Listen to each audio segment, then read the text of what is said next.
बेटी बनी बहू। ये कहानी उस डरी हुई लड़की की है जिसकी शादी 3 महीने में तय हो चुकी है। अरे क्या रमा, क्यों उठ गई बेटा इतनी जल्दी? थोड़ी देर और आराम कर लेती ना। नहीं माँ, ठीक है, कोई बात नहीं।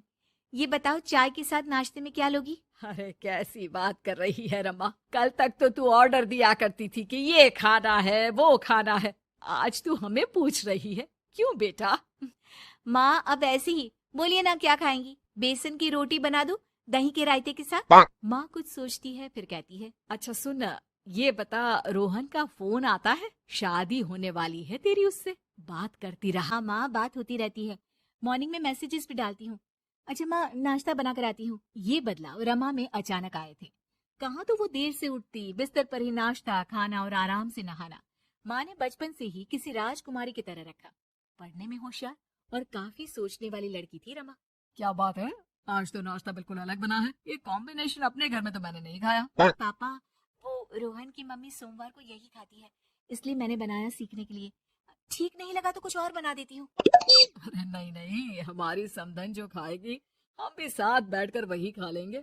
वैसे इट्स वेरी हेल्दी। हाँ रमा, गुड, वेरी गुड। पापा के मुंह से तारीफ सुनकर रमा खुश हो जाती है। वो रोहन को फोन करती है, पता है पापा ने मेरे हाथ के नाश्ते की तारीफ की, बोल रहे थे it's very tasty Rama. Good good, सही है। अच्छा देखो, कल मम्मी पापा कुछ भी ग्रीन वेजिटेबल का खाते हैं, जैसे पालक पनीर या फिर मिक्स सलाद के साथ ब्राउन ब्रेड। तुम बना लेना कल, और हाँ पिक्स शेयर करना, मैं माँ को दिखा दूंगा। ठीक है, भेज दूंगी। अगले दिन रमा फिर कुछ नया बनाकर रोहन को फोटो भेजती है। अपनी माँ को दिखा देना, ये मैंने बनाया है। तभी वहाँ उसकी माँ आ जाती है।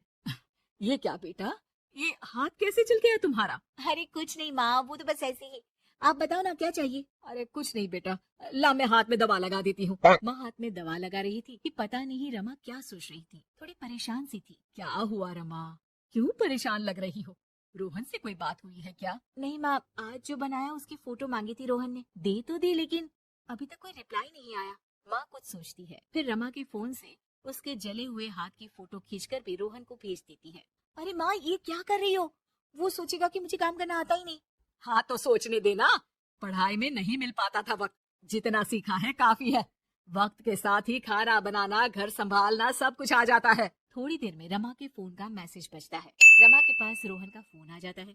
माँ को ये खाना देखने में ही अच्छा नहीं लगा, बोल रही थी कि तुम्हें बोल दूं कि अच्छे से बनाना सीखे। ना हो तो कोई क्लास ज्वाइन कर ले, मैं पैसे दे दूंगा। और हाँ, प्लीज यार ऐसी डरावनी जलने कटने खून खराबे वाली फोटो मत भेजा करो। जल गई क्या? तुम्हें खाना नहीं बनाना आता क्या? मुझे ब्लेम मत करो। मैंने ब्लेम करने के लिए नहीं, बस अपनी सीरियस एफर्ट दिखाने के लिए ये फोटो भेजी थी। वैसे भी मैंने नहीं, मॉम ने भेजी थी, पता नहीं क्यों। ओ यार, तुम्हारी मॉम क्यों इतना इंटरफियर कर रही है? वैसे अभी ये हाल है तो बाद में तो वो हमारे घर में ही ताक झाक करते रहेंगे। उनसे कहो कि मैं तुम्हें उस घर के लिए तैयार कर रहा हूँ जहाँ अब तुम्हें पूरी जिंदगी रहना है। रमा को रोहन की बात ठीक नहीं लगती, वो फोन रख देती है, लेकिन सोच में पड़ जाती है कि आखिर वो ये बात माँ को बताए कि नहीं। अब हर वक्त या तो वो रोहन का बताया खाना बना रही होती है, या उसके कहने पर उसकी पसंद की टीवी शोज, वेब सीरीज या फिर किताब पढ़ रही होती है।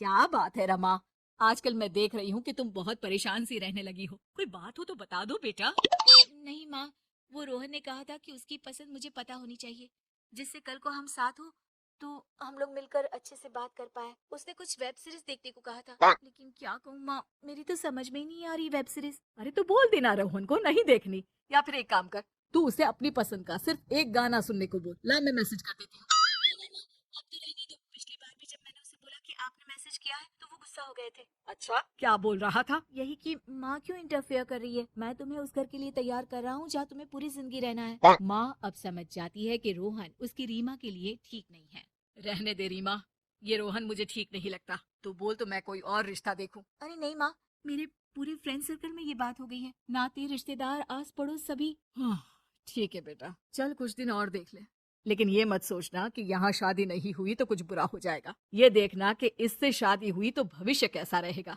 समझी? प्यार, विश्वास और इज्जत से बढ़कर कुछ भी नहीं है। रीमा माँ की बात पर हाँ बोलकर वहाँ से चली जाती है। अगले रोज रोहन का फोन रीमा के पास आता है। मैंने तुम्हें एक स्किन डॉक्टर का फोन नंबर दिया है। माँ बोल रही थी कि तुम सांवली हो और दिखने में भी नैन नक्श थोड़े। एक काम करो ना, तुम इनसे अपना ट्रीटमेंट शुरू करवा लो, खूब की थोड़ी देखने लायक हो जाओ। आज तक रीमा से किसी ने इस तरह बात नहीं की थी। वो ये बात सुनकर सीधे शीशे के सामने खड़ी हो जाती है।